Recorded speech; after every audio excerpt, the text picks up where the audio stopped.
misclassification from the federal perspective. First of all, I also want to acknowledge that I'm very lucky to have my legislative director who works for Congressman McDermott back from DC. He's here. And Toby will, at the end of my remarks, come up and give an update since even yesterday about where things are legislatively regarding Congressman McDermott's bill and this issue. So first of all, I just want to welcome and give greetings on behalf of Congressman Jim McDermott, who proudly represents the 7th Congressional District of Washington. As your representative, he serves as the 3rd senior ranking member on the Ways and Means Committee and as the ranking chair of the Subcommittee on Trade, as well as a member of Oversight Subcommittee. And during the last Congress, he served as the chair of the Subcommittee on Income Security and Family Support, which oversaw our country's safety net programs, including unemployment insurance, TANF, and foster care. The Big Rig survey and research report is critical. Part of the difficulty of addressing this problem has been the lack of current and accurate data regarding misclassification. For instance, the IRS made its last comprehensive misclassification estimate in 1984. That survey found 15% of employers misclassified 3.4 million workers as independent contractors, causing an estimated total tax loss of $1.6 billion in Social Security tax, unemployment tax, and income tax. So, and the last time they even tried to estimate that was in inflation-adjusted 2006 dollars, which would have meant a tax loss of $2.72 billion. However, as anyone who has worked with low-wage workers and immigrant workers knows, misclassification is a widespread problem across many industries.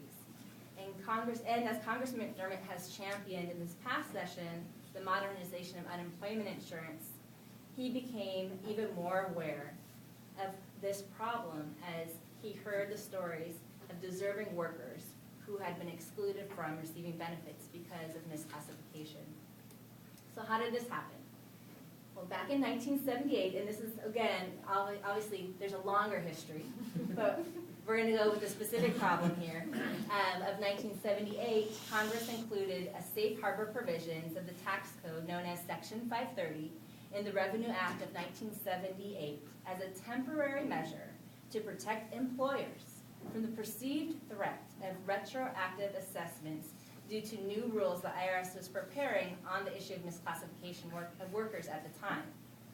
It was supposed to be temporary, but instead, in 1982, it was made permanent.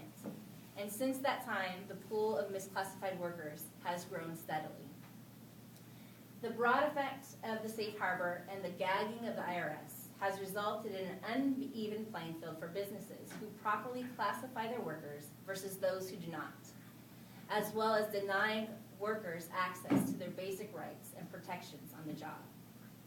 And so because of that, on July 30th, 2009, Congressman McDermott introduced H.R. 3408, the Taxpayer Responsibility, Accountability, and Consistency Act of 2009. And in addition, there was a similar version introduced in the Senate at that time. So I'm going to close my initial remarks by quoting Congressman McDermott that when he spoke on the floor when he introduced this legislation. So basically, the aim of this legislation is to reverse the growing trend of misclassification of employees as independent contractors. Independent contractors serve a legitimate purpose in our workforce, our economy, and in many business models. These contractors are important to our economy and often provide the flexibility that many businesses need. Some employers, however, are using a loophole that exists in the Internal Revenue Code to treat workers that are actually employees as contractors in order to reduce their own tax liability and avoid federal and state labor law. When employees are misclassified as contractors, responsible companies lose business, workers lose rights and protections, and the federal and state governments lose out of dollars and much needed revenue. So with that, I would like Toby to come up. He has no voice. He lost it somewhere in talking today. But if you can hear him and understand him, He's going to give a little update about where things are today. So, hopefully you can hear me. He doesn't normally sound like that. Normally I don't. I feel okay, but my voice is kind of toast.